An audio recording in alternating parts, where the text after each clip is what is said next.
Welcome back, everybody. Kal Penn is joining us, and he's got a new series called Kal Penn Approves This Message.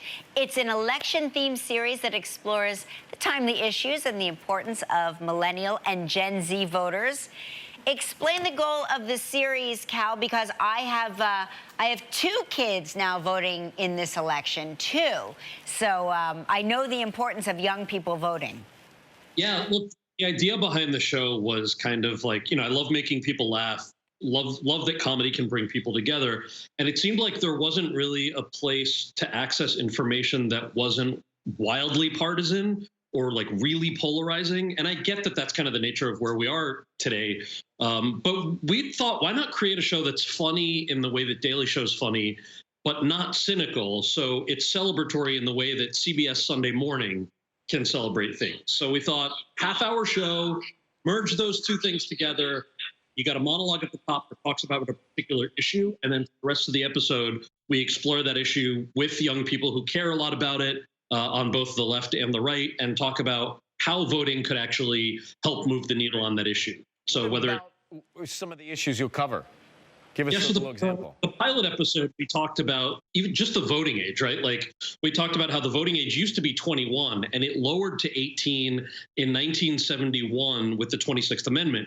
But that happened because young people after World War II were coming back and they couldn't vote. And they had lost friends literally fighting Nazis. And they come back to America and people are like, nah, you can't vote. You could take a bullet for us, but you can't vote. So that began this decades-long process of getting the voting age lowered.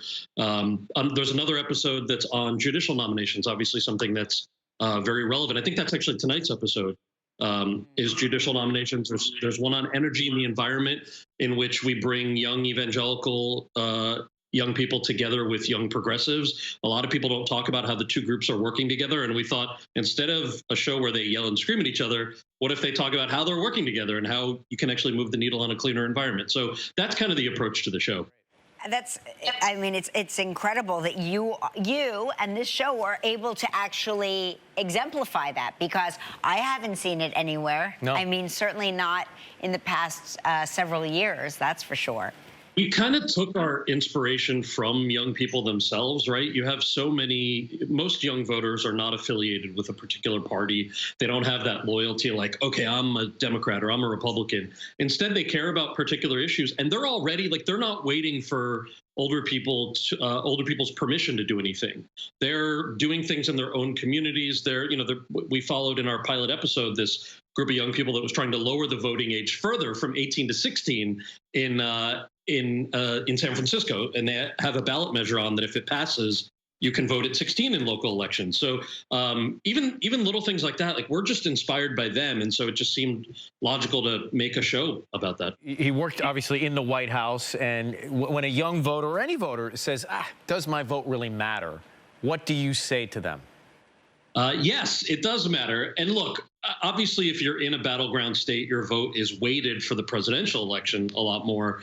But it still matters. I mean, if you're a conservative in New York or if you're a progressive in Alabama, if you show up to vote, those numbers tick up just a little bit, and your elected officials have to respond to your views. And it's not just which of these guys are going to be president. It's also a whole bunch of down-ticket candidates, local and state elections. A lot of those things are decided by whether you and 5 of your friends decided to vote. They're razor-thin margins. It's not just the Supreme Court. It's also, other courts that are on the ballot that, it's the Senate and people who are going to be voting on those nominations. So there's a whole bunch of reasons why it can really come down to just a handful of votes. As Ryan mentioned, that you, of course, you worked in the Obama administration. Do you plan on interviewing former President Obama or any of the former presidents?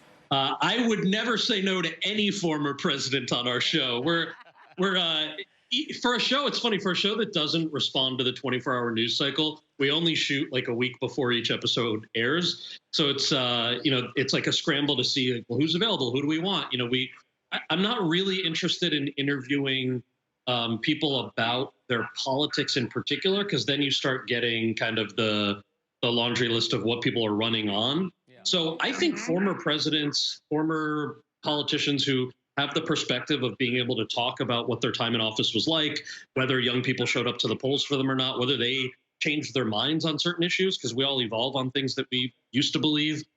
That's an angle I would love. I also really like we put out a couple of requests to like, hey Snoop, can you be in a video with me? Haven't heard back yet, but some more guests like that too. I would like to bring.